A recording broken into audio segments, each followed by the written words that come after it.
اعوذ باللہ من الشیطان الرجیم بسم اللہ الرحمن الرحیم۔ السلام علیکم سامعین، آج ہم ممتاز مفتی کی کتاب علی پور کے علی کے 81ویں حصے کے ساتھ حاضر ہیں۔ اس وقت ہم اس کتاب کا جو باب پڑھ رہے ہیں اس کا نام ہے تجدید۔ آج ہم اس کتاب کا صفحہ نمبر 736 سے آغاز کریں گے۔ آئیے شروع کرتے ہیں۔ نہ جاؤ نہ جاؤ۔ ایک روز رات کے 1 بجے کے قریب شہزاد کی طرف جاتے ہوئے جب وہ حاجرہ کی چارپائی کے قریب پہنچا تو حاجرہ دفتن چونک کر بیدار ہو گئی۔ اس نے چارپائی سے ایک جست لگائی اور آ کر علی کا ہاتھ پکڑ لیا۔ کیوں، کیا بات ہے؟ علی نے پوچھا۔ حاجرہ کے جاگنے پر علی قطعی طور پر نہ گھبرایا، چونکہ وہ رات کو اکثر اٹھ کر پیشاب کرنے کا عادی تھا۔ بچپن ہی سے علی کو مسلسل البول کی شکایت تھی۔ سبھی جانتے تھے کہ وہ بار بار پیشاب کرنے کا عادی ہے۔ اگر حاجرہ نے اسے دیکھ لیا تو اس میں گھبراہٹ کی کوئی بات نہ تھی۔ کیوں، کیا بات ہے؟ علی نے دہرایا۔ حاجرہ کا دل دھک دھک کر رہا تھا۔ اس کے چہرے پر خوف و ہراس چھایا ہوا تھا۔ تم ادھر نہ جاؤ علی، حاجرہ نے ہاتھ جوڑ کر کہا۔ کدھر؟ علی نے مصنوعی تعجب سے کہا۔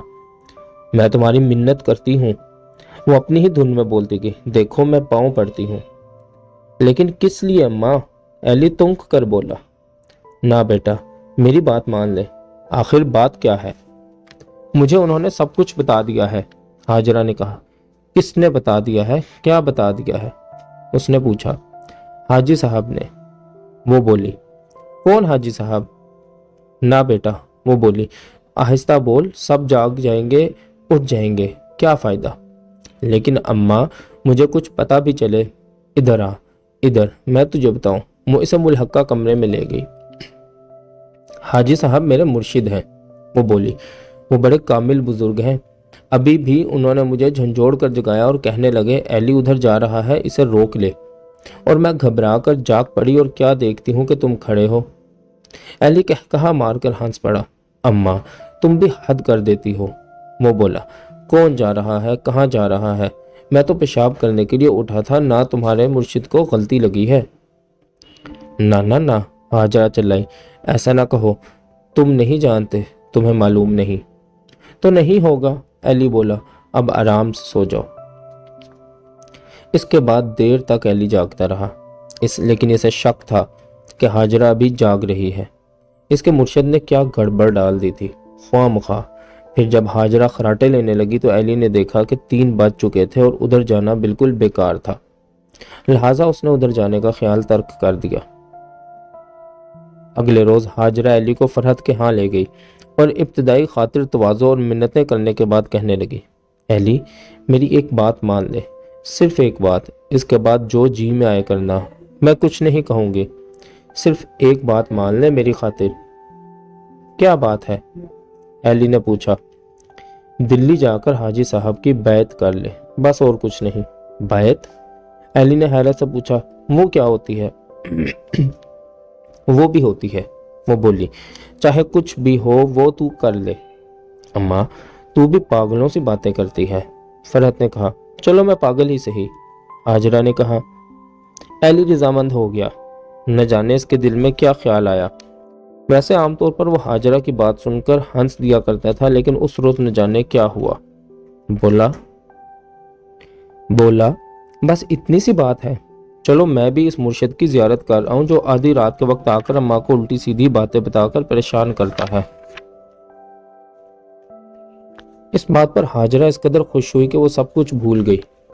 اس نے فوراً روپے کا انتظام کیا اور دوڑی دوڑی جلیل کے پاس پہنچی۔ جلیل آصفیہ کا بیٹا تھا جو حاجرہ کی سگی بہن کی لڑکی تھی۔ اب جلیل وہ جلیل نہ تھا جس سے کسی زمانے میں علی واقف تھا، جب وہ رفیق اور یوسف مل کر ان کے ہاں جایا کرتے تھے اور جلیل آنکھیں بنا بنا کر اس لڑکی کی طرف دیکھا کرتا تھا جو ان کی بیٹھک سے متصل گلی میں جھاڑو دیا کرتی تھی، اور پھر وہ یوسف کو بنایا کرتے تھے اور وہ بنتا تھا اور بازی گروں کی طرح کلا بازیاں لگاتا جسے دیکھ کر لڑکی بے حد محظوظ ہوتی تھی۔ اب جلیل کا طرز زندگی بدل چکا تھا، اس نے داڑھی رکھ لی تھی، باقاعدہ نماز پڑھا کرتا تھا۔ جلیل نے بھی انہی حاجی صاحب کی بیعت کر لی تھی۔ اس کی تبدیلی اس قدر حیرت انگیز تھی کہ اس کا چہرہ تک بدل گیا تھا۔ شاید ہاجرہ کا خیال تھا کہ حاجی صاحب سے بیعت کر لینے کے بعد ایلی بھی داڑھی رکھ لے گا، نماز پڑھنے لگے گا اور اس کی زندگی بھی یکسر بدل جائے گی۔ اگلے روز جب ایلی شہزاد سے ملا تو اس نے اماں کو ساری بات سنائی۔ وہ ہنسنے لگی۔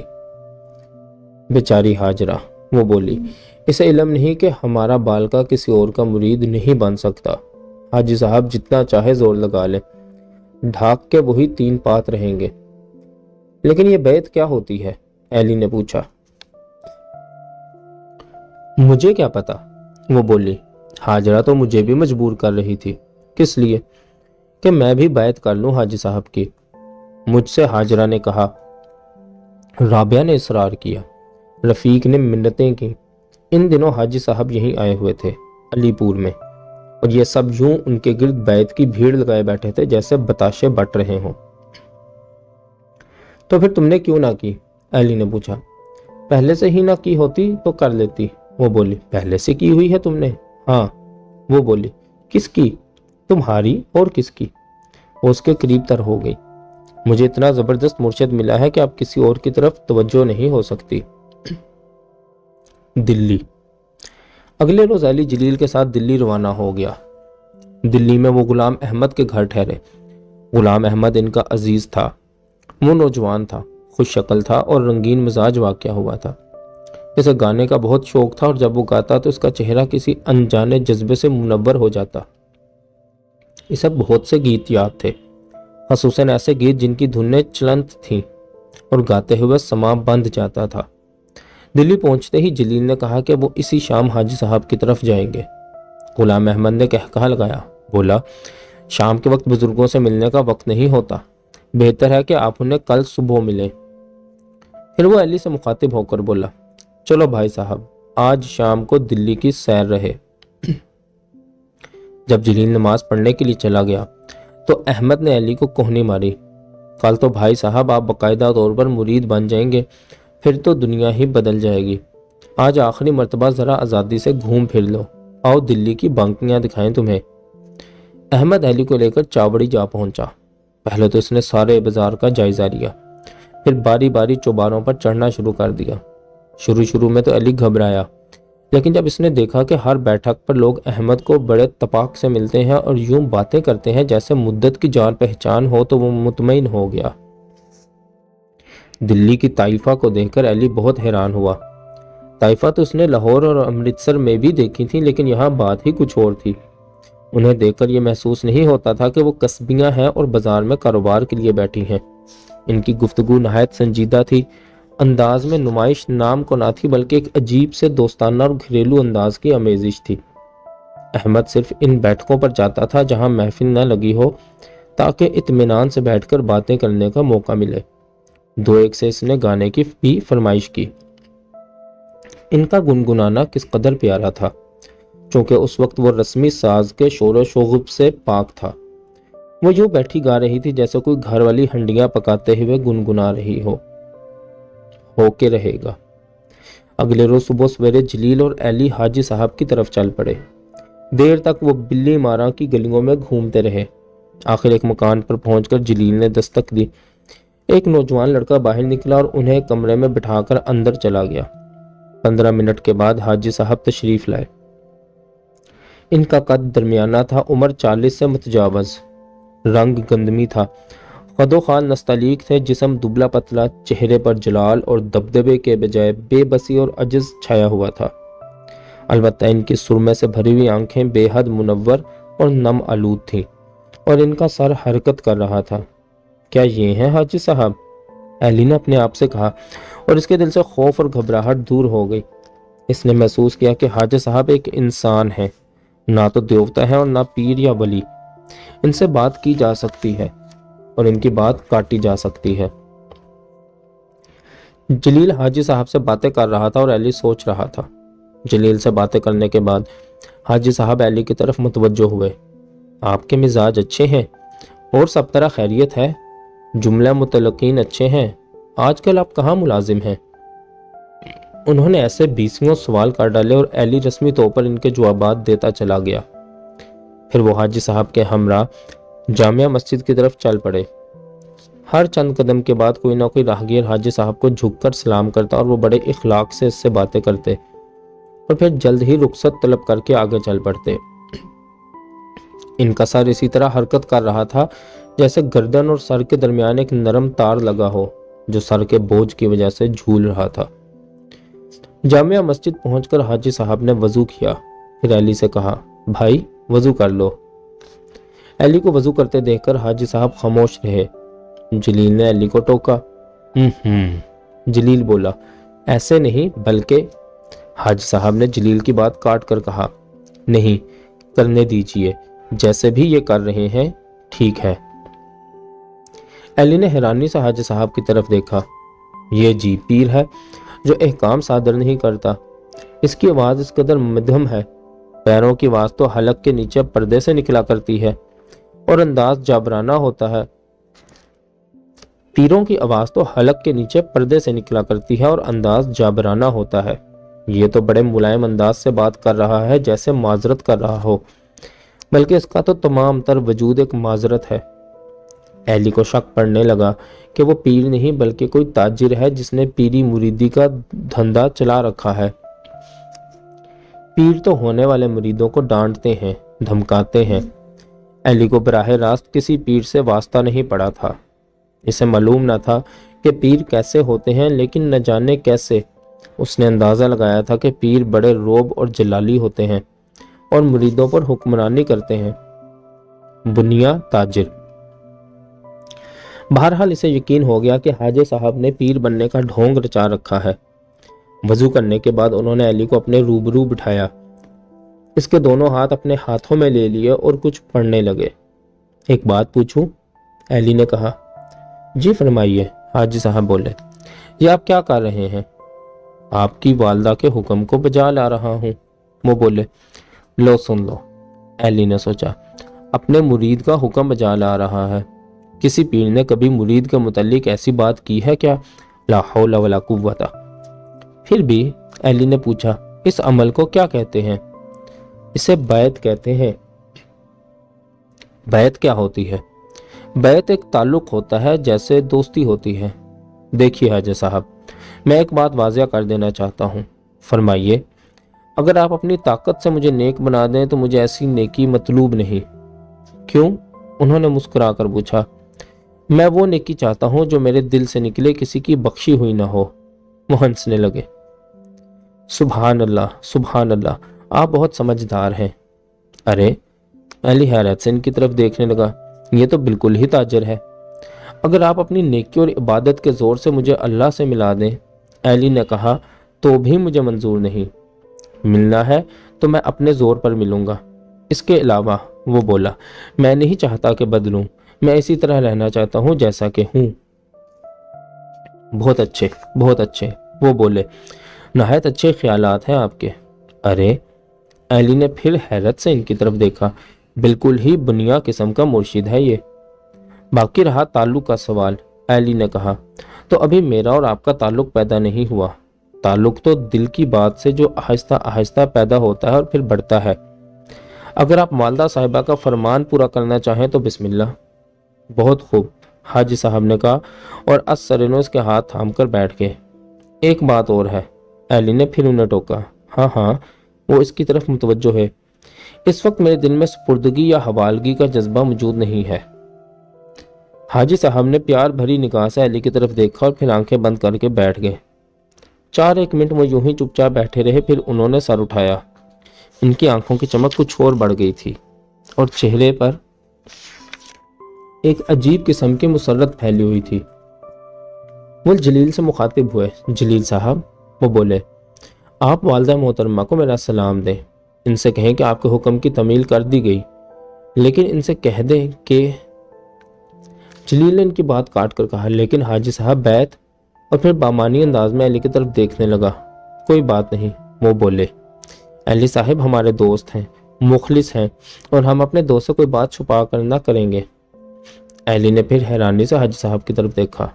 معاف کیجیے گا، وہ ایلی سے مخاطب ہو کر بولے، چونکہ ہمارے دل میں آپ کی دوستی کی خواہش ہے، لہٰذا اس خواہش کی وجہ سے ہم اپنے آپ کو آپ کا دوست سمجھتے ہیں، چاہے آپ کے دل میں ایسی خواہش ہو یا نہ ہو۔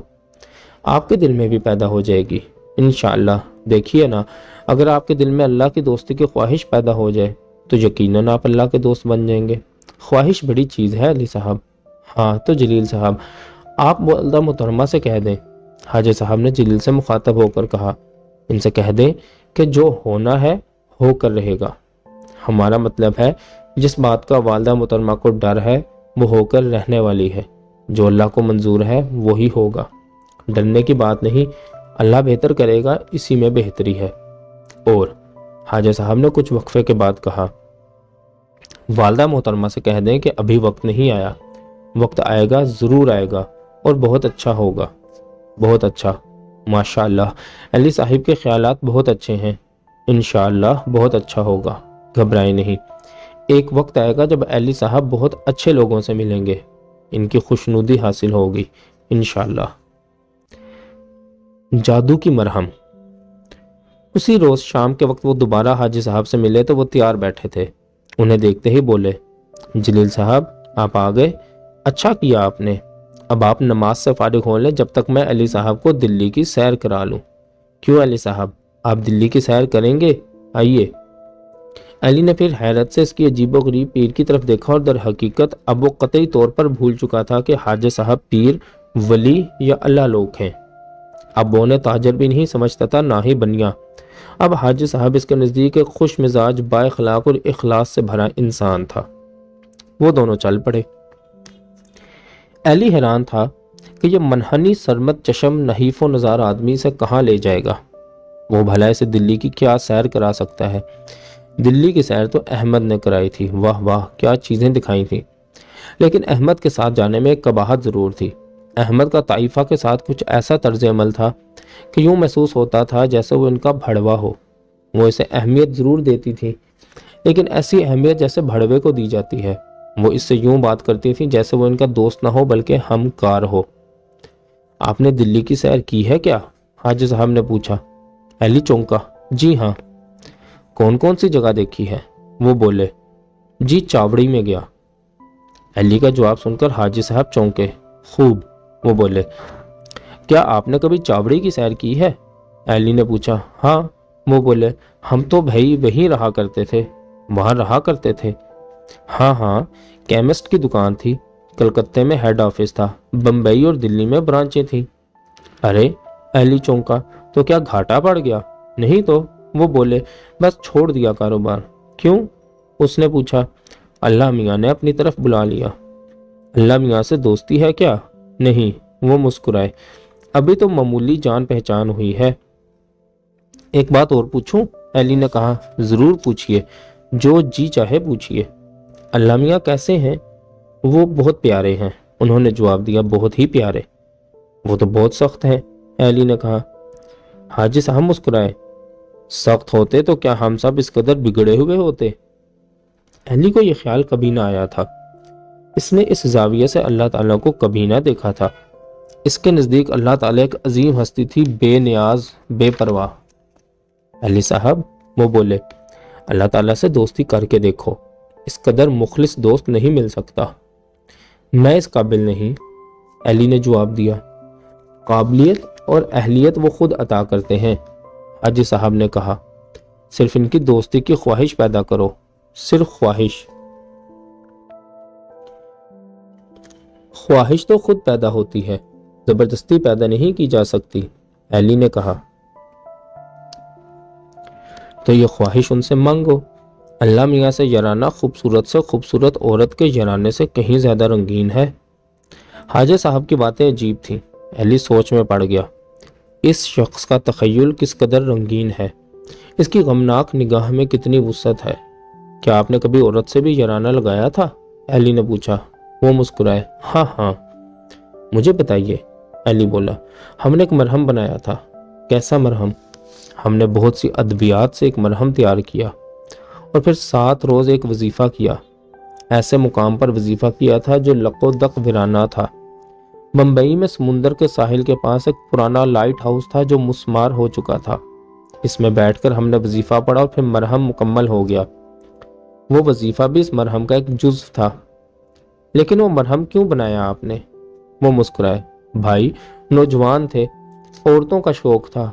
ان دنوں جی چاہتا تھا کہ ایسی چیز ہاتھ لگے کہ جس عورت سے آنکھیں چار ہوں وہ دل و جان سے ہم پر نثار ہو جائے۔ ان دونوں جوانی کا جوش تھا، روپیہ عام تھا، صحت ماشاءاللہ جوبن پر تھی، عاشق مزاج لڑکپن ہی سے تھے۔ ایلی سننے لگا۔ وہ بالکل بھول گیا کہ یہ وہی حاجی صاحب ہیں جن کی بیعت کرنے کے لیے وہ علی پور سے دلی آیا تھا۔ مرہم کا نسخہ ہمیں بڑی تلاش سے ملا تھا۔ حاجی صاحب نے پھر قصہ بیان کرنا شروع کیا۔ ایک سادھو سے ہمیں یہ نسخہ ملا، بہت گیانی قسم کا سادھو تھا۔ اس نے سالہ سال تپسیا کی تھی، لیکن گیانی ہونے کے باوجود بڑا موجی آدمی تھا۔ میں نے صبح و شام اس کی خدمت کی تو ایک روز بولا، ارے عقل کے اندھے، مانگا بھی تو کیا مانگا تو نے؟ بھگوان کے درشن مانگتا، یہ نہیں تو سونا بنانے کی بدھی مانگتا۔ اس سے تو یہی اچھا تھا کہ سندرتا بھری نار بننے کی رکشا کرتا۔